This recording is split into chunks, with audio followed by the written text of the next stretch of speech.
बनवीर अपनी तलवार लेकर के उदय सिंह को मारने के लिए चल पड़ा है। ऐसे समय में अब ये तुम्हारे पर है इस मेवाड़ का अस्तित्व कैसे बचे।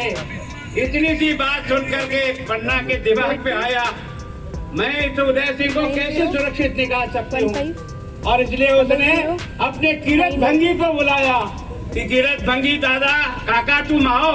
और इसलिए उसने अपने कीरत भंगी को बुलाया कि कीरत भंगी दादा काका तुम आओ और आकर के ये मेवाड़ का जो भविष्य है इसको ये जो अपना फल का टोकरा है इसमें इसको बिठाती हूँ और ऊपर पत्तल और चूने डाल देती हूँ, तुम लेकर के इसको सुरक्षित निकल जाओ। सुनिए नेता प्रतिपक्ष गुलाब चंद कटारिया को। इन्होंने इतिहास के पन्नों को पलटा तो अपने तरीके से उसका वर्णन भी कर डाला। आए तो थे पन्नाधाय के बलिदान का बखान करने, लेकिन बात उस शख्स की करने लगे जिसने टोकरी में पत्तल से ढककर उदय सिंह को महल से बाहर ले जाकर उनकी जान बचाई थी। उन्हीं कीरत सिंह के लिए कटारिया ने कुछ ऐसे शब्द बोले जिससे अब बवाल मच गया है। आज मेवाड़ का अस्तित्व खतरे में है। बनवीर अपनी तलवार लेकर के उदय सिंह को मारने के लिए चल पड़ा है। ऐसे समय में अब ये तुम्हारे पर है इस मेवाड़ का अस्तित्व कैसे बचे। इतनी सी बात सुन करके पन्ना के दिमाग पे आया, मैं इस उदय सिंह को कैसे सुरक्षित निकाल सकती हूँ। और इसलिए उसने अपने कीरत भंगी को बुलाया कि कीरत भंगी दादा काका तुम आओ और आकर के ये मेवाड़ का जो भविष्य है इसको ये जो अपना फल का टोकरा है इसमें इसको बिठाती हूँ और ऊपर पत्तल और चूने डाल देती हूँ, तुम लेकर के इसको सुरक्षित निकल जाओ। आप विचार कर सकते हो, एक महाराणा मेवाड़ का होने वाला भविष्य पत्तल धोने में ढक करके जाता है और सुरक्षित निकल जाता है। कटारिया की इस बयान को लेकर अब इतिहासकार भी उसे नकार रहे हैं।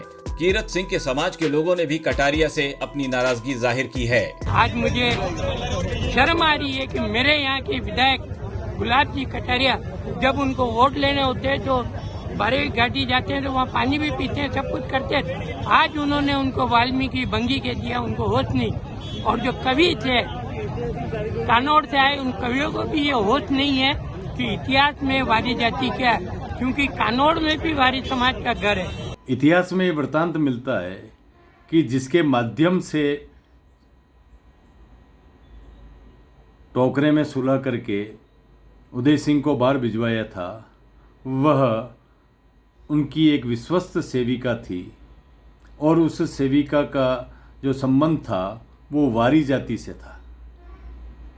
इस तरह हम देखते हैं कि कहीं पर भी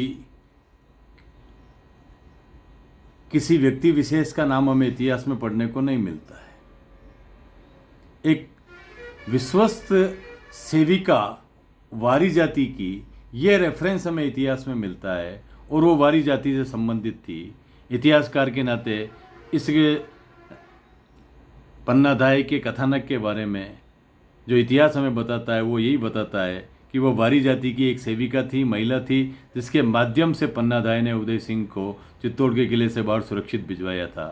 तीरथ वारी या ऐसा कोई भी तीरथ नाम का रेफरेंस भी इतिहास में कहीं मिलता नहीं। वैसे ये पहली बार नहीं है जब गुलाब चंद कटारिया की जुबान फिसली हो।